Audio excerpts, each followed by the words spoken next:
네, 토마토 마스터 전략 확인해 보겠습니다. 자, 홈페이지에 올라와 있는 전략글입니다. 먼저 김석철 전문가입니다. 수익이 터지는 포인트 그리고 순환 대비 올려주셨는데요. 자, 지난 12월에 1차 수익 실현 이후에 2차 랠리 보여주고 있는 NC소프트 이야기해주고 있고요. 서울반도체와 또 ICD, RF텍, 그리고 다음 카카오까지 종목 이야기해주고 있습니다. 여인수 전문가는 정해진 수순, 터지는 수익률 게임에서 역시 종목으로 호텔신라와 NC소프트, 그리고 다음 카카오 언급하고 있고요. 김영용 전문가는 종목 장세의 핵심에서 이 제조업체들보다는 서비스 관련 업종들의 종목이 좋다라고 보고 있습니다. 자, 그리고 김대복 전문가는 오늘 1월 효과 관련해서 슈퍼 강소 기업을 중심으로 랠리가 나오고 있다고 보셨는데요. 자, 이분들 중에 김대복 전문가님 연결돼 있습니다. 안녕하십니까? 예, 안녕하세요. 반갑습니다. 네. 자, 먼저 코스피 지수 잠깐 보도록 하겠습니다. 오전장에 이제 1903선까지 밀리면서 또 한 번 1900선이 깨지지 않나라는 좀 우려를 키웠던 상황인데요. 먼저 코스피 지수 전망은 좀 어떻게 하고 계십니까? 네, 코스피 지수는 지금 현재 1903선에서 반전의 고리가 돌아왔었지만 반등의 신뢰성이 그다지 강하진 않는 시장 흐름입니다. 글로벌 시장의 주변 여건이 아직까지는 달러의 강세와 유가의 하락이 지속되고 있는 이런 상황에서 국내 시장이 글로벌 시장에서의 경쟁력 우위를 점하고 있지 않는 이런 상황이기 때문에 지금 현재 외국인들의 매수가 적극적으로 유입되지 않는 이런 상황이다 이렇게 본다면 지금은 이제 우선적으로 기관의 매도세가 멈춰줘야 되는데 기관의 매도세가 멈춰지지 않고 있기 때문에 오늘 시장에서 반등이 들어왔지만 이 반등의 신뢰성은 크지 않는 이런 상황이라고 보면 코스피는 당분간은 이제 보수적인 마인드로 대응하시되 가격대는 지금 현재 1910영역 이하에서는 여전히 메리트가 있으니까 분할 매수 관점이 좋겠다 이렇게 보겠습니다. 네.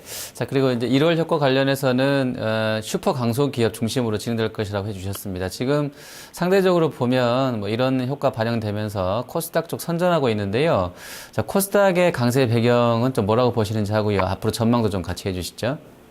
네, 코스닥 같은 경우는 상대적으로 코스피에 비해서 먼저 손조정의 이런 흐름들을 많이 보였습니다. 해마다 이제 연초가 되면 새로운 정책에 대한 기대감이 굉장히 강하게 있는데 통상 펀드 매니저 입장에서 보면 연말에 대형주 중심으로 매수했다가 연초에 들어오면서 중소형주 중심으로 수익률 게임을 가져가는 이런 시장 흐름인데 그러한 흐름에 수혜를 받는다고 이렇게 볼 수가 있겠고요. 특히 이제 코스닥 같은 경우에나 중소형주의 코스피의 소형주의 경우에는 흐름상으로 지금 현재 지난 9월 고점에서 12월 고점을 잇는 하락의 트렌드 라인을 강력하게 돌파했고 이 강력하게 돌파했던 주역의 수급의 주역이 외국인하고 국내 기관이 매수 공조로 이루어졌다는 점을 감안하면 이런 쪽의 시장 흐름은 추가적으로 윗단의 변화 그것이 또 1월 효과에 대한 기대감이 같이 있는 이런 상황이니까 이런 쪽으로 추가적으로 이어질 것이다 이렇게 보는 것입니다.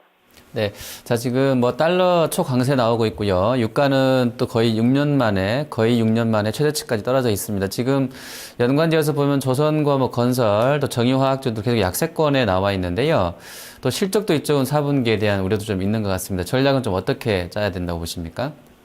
유가 하락이 진행되다 보니까 디플레이션 심리가 굉장히 강한 이런 흐름입니다. 그러다 보니까 당연하게 경기하고 민감한 관련주들이 약세 흐름을 이어가고 있습니다. 하지만 이제 경기에 직접적으로 영향을 줬던 것은 국제 유가 하락인데 실질적으로 이러한 지금 현재 화학이나 정유나 건설이나 조선 섹터에서 가장 먼저 돌아설 수 있는 것들은 오히려 지금 현재 유가와 직접적인 영향이 있는 정유 회사의 가능성이 높다고 이렇게 판단합니다. 그것은 이제 정유 회사들이 초반에 이제 먼저 재고 자산에 대한 이 손실을 먼저 안고 있지만 저유가에 대한 장기적인 수요는 늘어날 것으로 판단이 되기 때문에 통상적으로 정제 마진의 개선은 이것보다 6개월 빨리 선행해서 움직이는 경우가 많이 있다 이렇게 보면 가장 먼저 돌아설 수 있는 종목은 오히려 정유주들의 가능성이 굉장히 높고 또 가장 늦게 돌아설 수 있는 것은 5일 만의 어떤 축소로 인해서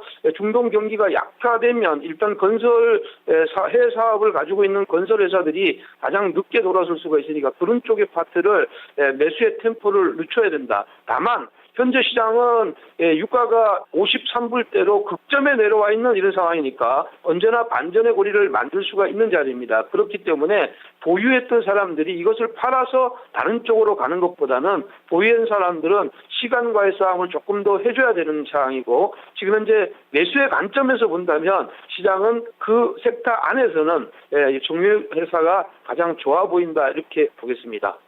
네. 자, 지금 오늘 섹터별로 봤을 때는 이제 게임이라든지 뭐 엔터, 영화, 또 여행, 항공, 또 전자결제나 뭐 의료기기 서비스 쪽 주로 이제 제조업체보다는 서비스 관련주들의 상대적인 강세, 뭐 선전이 좀 이어지고 있는 상황인데요. 뭐 이러한 구도는 좀 당분간 이어진다고 보십니까?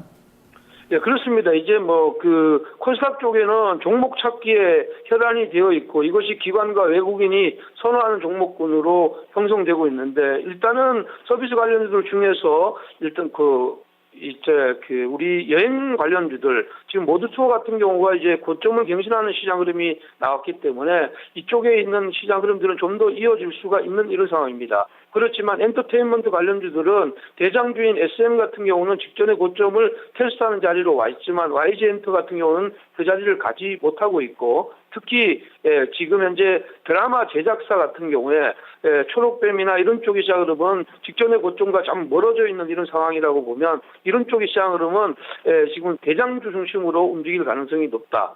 특히 이제 게임주 같은 경우에도 지금 현재 보면 NC소프트가 고점을 경신하는 시장 흐름들을 보이고 있지만, 코스닥의 게임주의 대장격의 성격들에 있는 종목들은 대부분 아직까지는 고점에서 멀어져 있고 하락권에서 이제 서서히 터닝의 포인트를 잡고 있기 때문에 터닝의 흐름들이 강한 이런 종목군들 중심으로만 위로의 변화가 나올 것 같다, 이렇게 보면 전체적으로 코스닥이 지금 현재 서비스 쪽에 이런 시장 흐름들이 진행되고 있지만 모두가 다 올라가는 이런 시장 흐름은 아니다, 이렇게 보겠고요. 현재 시장의 맥을 가지고 있는 IT 부품주들 같은 경우나 사물 인터넷 관련주들 같은 경우에는 섹터 내에서 순환 매도 가능한 이런 상황이다, 이렇게 말씀드리겠습니다. 네, 알겠습니다. 오늘 말씀 잘 들었습니다. 네, 고맙습니다. 네, 감사합니다. 토마토 마스터 전략 김대복 전문가였습니다.